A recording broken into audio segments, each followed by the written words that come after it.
জয় মা চামুণ্ডা ৰাশিফলৰ ভিডিঅ'লৈ আপোনালোক সকলোকে স্বাগতম জনাইছো। ৰাশিফল হৈছে 20 জুলাই 2024 শনিবাৰ পৰিছে আৰু আজি শাওন মাহৰ শুক্ল চতুৰ্দশী তিথি পৰিছে। আজি দিনটোত যিসকল শিশুৱে জন্মগ্ৰহণ কৰিব তেওঁলোকৰ হ'ব ধনু ৰাশি আৰু আজি দিনটোত যিসকল কন্যা পুষ্পিতা হ'ব তেওঁলোকৰ হ'ব শুভগা যোগ। এতিয়া আহকচোন আমি মেষৰ পৰা মীনলৈকে প্ৰত্যেকটো ৰাশিৰে ৰাশিৰ ফল আমি জন্ম ৰাশি বা চন্দ্ৰ ৰাশিৰ আধাৰত নিৰ্ণয় কৰিম। প্ৰথমতে আমি কম মেষৰ কথা। মেষৰ কাৰণে যিকোনো ক্ষেত্ৰত শুভ ফলদায়ী দেখা গৈছে। যিকোনো এনেকুৱা কাম যিবিলাক নেকি আপোনালোকৰ কাৰণে বহুত বেছি জৰুৰী, বহুত বেছি লাগতিয়াল আপোনালোকৰ জীৱনটো চলাই নিয়াৰ কাৰণে বা বৃদ্ধিৰ কাৰণে বা আগবাঢ়ি যোৱাৰ কাৰণে তেনেকুৱা প্ৰত্যেকটো কাম আপোনালোকে কৰিব পাৰিব। ভ্ৰমণ আদি শিক্ষা আদিৰ লগত জড়িত কাম, প্ৰেম বা সন্তান সম্বন্ধীয় কাম, বিবাহ বা যিকোনো ধৰ্মীয় অনুষ্ঠানৰ লগত জড়িত বা দান দক্ষিণা পূজা পাঠ হোম যজ্ঞৰ লগত জড়িত বা যিকোনো আধ্যাত্মিক মুঠতে কৃত্যৰ কাৰণে অত্যন্ত শুভ দেখা গৈছে। এতিয়া আহিব বৃষৰ কাৰণে। বৃষৰ কাৰণে বৰ এটা ভাল বুলি ক'ব নোৱাৰি। মানসিক চিন্তাটো তেওঁলোকৰ কাৰণে বনি থাকিব। মানসিক যিকোনো ক্লেশ তেওঁলোকৰ কাৰণে বনি থাকিব। যিকোনো কথাত তেওঁলোকৰ জোখতকৈ বেছি চিন্তা উৎপত্তি হ'ব পাৰে। যিকোনো সৰু সুৰা ধন আদিৰ ক্ষতি তেওঁলোকৰ জীৱনত হ'ব পাৰে। গতিকে সাৱধান হৈ থকাটো ভাল হ'ব। মিথুনৰ কাৰণে সন্ধিৰ ক্ষেত্ৰত, ব্যৱসায় ক্ষেত্ৰত, ডেইলি ৰুটিনৰ ক্ষেত্ৰত বা যিকোনো ভাৱ প্ৰকাশ কৰা, ভাৱ আদান প্ৰদান কৰাৰ ক্ষেত্ৰত, বিজনেছৰ যিকোনো এটা টপিক ডিছকাশ্যন কৰাৰ ক্ষেত্ৰত অত্যন্ত শুভ দেখা গৈছে। এতিয়া আহিব কৰ্কটৰ কাৰণে। কৰ্কটৰ কাৰণে বৰ এটা ভাল বুলি ক'ব নোৱাৰি। মানসিক শান্তিটো ভংগ হৈ থকাটো দেখা গৈছে। বৈবাহিক ক্ষেত্ৰত তেওঁলোকৰ অকণমান খেলি মেলি দেখা গৈছে। গতিকে বহুত ডাঙৰ বহুত বিশেষ শুভ কাম তেওঁলোকে নকৰাটো ভাল হ'ব। এতিয়া আহিব সিংহৰ কাৰণে। সিংহৰ কাৰণে প্ৰত্যেকটো ক্ষেত্ৰতে, সন্তানৰ ক্ষেত্ৰত, প্ৰেমৰ ক্ষেত্ৰত, যিকোনো সুখৰ ক্ষেত্ৰত, যিকোনো এনেকুৱা কাম যিটোৰ পৰা নেকি তেওঁলোকৰ জ্ঞানৰ বৃদ্ধি হ'ব বা জ্ঞানৰ লগত বা শিকাৰ লগত জড়িত যিকোনো কাম বা যিকোনো মানসিক সন্তুষ্টিৰ লগত জড়িত কাম বা বুদ্ধিবৃত্তিৰ লগত জড়িত কামবিলাকৰ কাৰণে ভাল দেখা গৈছে। এতিয়া আহিব কন্যাৰ কাৰণে। কন্যাৰ কাৰণে বৰ এটা ভাল বুলি ক'ব নোৱাৰি। গা চা আপোনালোকৰ বেয়া হ'ব পাৰে, মনত আপোনালোকৰ নিৰাশা আহিব পাৰে, ঘৰত আপোনালোকৰ কাজিয়া পেচাল মতভেদ উৎপত্তি হ'ব পাৰে। গতিকে আপোনালোকে যিমান পাৰে বাণীত কণ্ট্ৰল কৰি পেলাই সেইবিলাকৰ পৰা বাহিৰত থাকিবলৈ চেষ্টা কৰিব।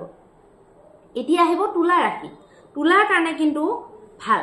তুলাই যিকোনো ক্ষেত্ৰত পৰাক্ৰম কৰিলে, যিকোনো ক্ষেত্ৰত নিজৰ গোটেই বস্তুবিলাক যদি ভালকে মানে এটা পিছত এটাকে ষ্টেপ বাই ষ্টেপ যদি তেওঁলোকে কৰে আৰু ভালকে যদি প্লেনিঙত কৰে আৰু সেইটো কামতে যদি ফ'কাছ কৰে যিটো কাম নেকি তেওঁলোকৰ কাৰণে বহুত বেছি জৰুৰী বা এনেকুৱা কাম যিবিলাক নেকি তেওঁলোকৰ জীৱনৰ বৃদ্ধি কৰাৰ কাৰণে জৰুৰী, তেনেকুৱা প্ৰত্যেকটো কামৰ কাৰণে শুভ দেখা গৈছে।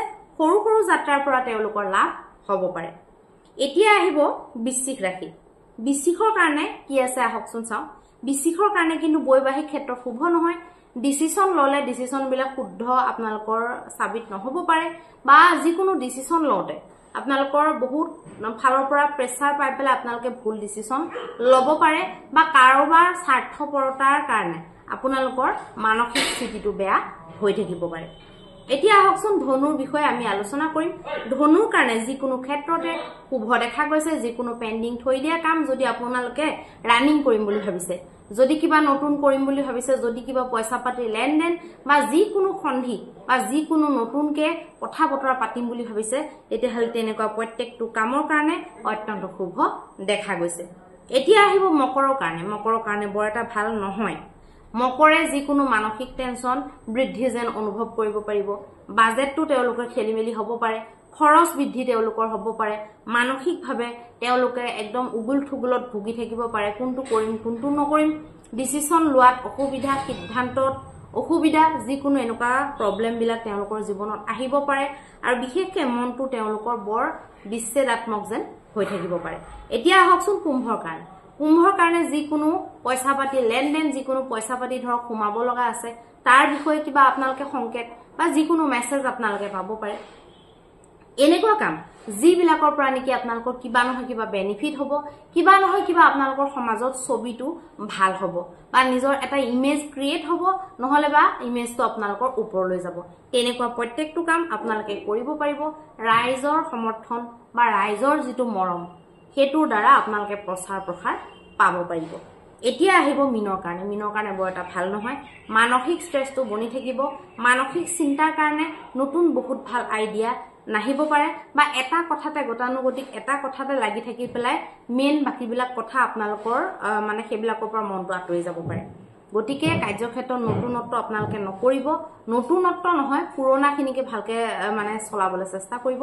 বিশেষ নতুন কৰিলে কিন্তু আপোনালোকৰ সমস্যা হ'ব পাৰে, ক্ষতিও হ'ব পাৰে, বহুত ব্যৱসায়ত লছটো হ'ব পাৰে।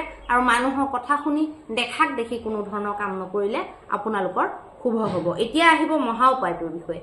মহা উপায়ত আপোনালোকে কি কৰিব? মহা উপায়ত আপোনালোকে এডাল ঝাৰু ঝাৰু যদি আপোনালোকে মন্দিৰত দান কৰে আৰু এগছ যদি তেল চাকি জ্বলাই আহে, যি মন্দিৰে নহওক সেইটো কাম আপুনি যদি কৰে আৰু যদি ঝাৰুৰ লগতে যদি আপুনি 108টা লং মন্দিৰত দি দিয়ে, তেতিয়াহ'লে অত্যন্ত শুভ ফল লাভ কৰিব পাৰিব। 108টা যদি লং নিদিয়ে, তেতিয়াহ'লে আপোনালোকে এখন মিঠা পাণ আপোনালোকে মন্দিৰত চাকিৰ লগত অৰ্পণ কৰিব পাৰে। ধন্যবাদ।